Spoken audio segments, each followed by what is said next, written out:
Sir पहिल्यांदा येतो या व्यक्तींच्या बाजूने उभे राहणारा काय म्हणणं?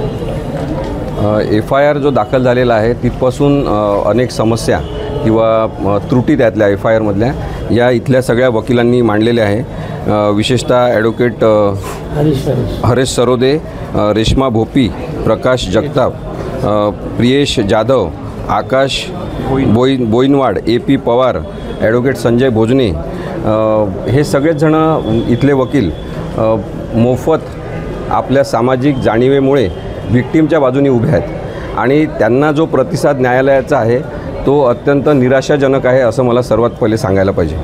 न्यायालयाला मदत करणारे घटक म्हणून जर वकील पुढे येऊन आरोपीला शिक्षा झाली पाहिजे, FIRमधल्या त्रुटी दूर झाल्या पाहिजे हे सांगत असतील तर न्यायालयाने सुद्धा तशाच संवेदनशीलपणे वकिलांचं स्वागत केलं पाहिजे, त्यांचं म्हणणं समजून घेतलं पाहिजे। पण तसं समजून घेतलं जात नाही आहे हे वकिलांचं दुःख आत्ता मला त्यांनी सांगितलं। त्यामुळेच आपण पाहतो की पोलिसांना दबावाखाली कोणीतरी घेतलेलं आहे आणि नेहमी जे बलात्काराच्या किंवा सेक्शुअल ऑफेन्सेसच्या केसेसमध्ये साधारणतः दिसते की जेव्हा आरोप होतो तेव्हा जणू काही शाळेची प्रतिष्ठा पणाला लागलेली आहे।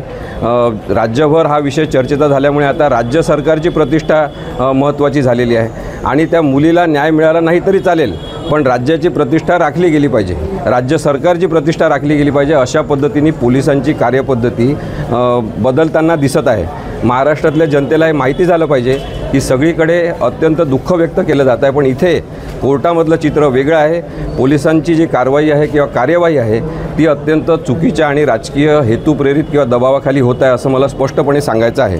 त्यामुळेच आपण पाहतो की सेक्शन 6 पॉक्सोचं लावणं आवश्यक होतं, ते लावलं नाही। या सगळ्या वकिलांच्या टीमनी दबाव आणल्यानंतर न्यायालयामध्ये मागणी केल्यानंतर सेक्शन 6 आता लावण्यात आलेलं आहे। सेक्शन 9 लावलं पाहिजे पॉक्सोमधलं हे सुद्धा त्यांचं म्हणणं आहे, कारण की कस्टोडियल म्हणजे एका शाळेच्या ताब्यात असलेल्या मुलीवर अत्याचार झालेला आहे आणि हा अत्याचार अत्यंत वाईट प्रकारचा आहे। पोलिसांनी जो FIR लिहून घेतलेला आहे तिथे मुलगी क्रोनॉलॉजी सांगत होती असं तिची आई सांगते, परंतु बऱ्याचशा गोष्टी मुद्दाम गाळण्यात आलेल्या आहेत आणि त्यामुळे महाराष्ट्रामधली जनता जरी प्रक्षुब्ध झाली असेल आणि बंद पुकारलेला जो आहे तो रद्द झाला असेल तरी पण लोकांच्या मनात ही भावना आहे की मुलींना न्याय मिळाला पाहिजे आणि तसं जर चित्र इथे कोर्टामध्ये नसेल तर ते वाईट वाटण्यासारखी ती परिस्थिती आहे असं मला वाटतं।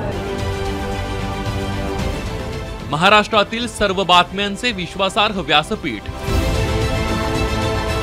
सकाळच्या सर्व सोशल मीडिया प्लॅटफॉर्मला लाईक, फॉलो आणि सबस्क्राईब करा।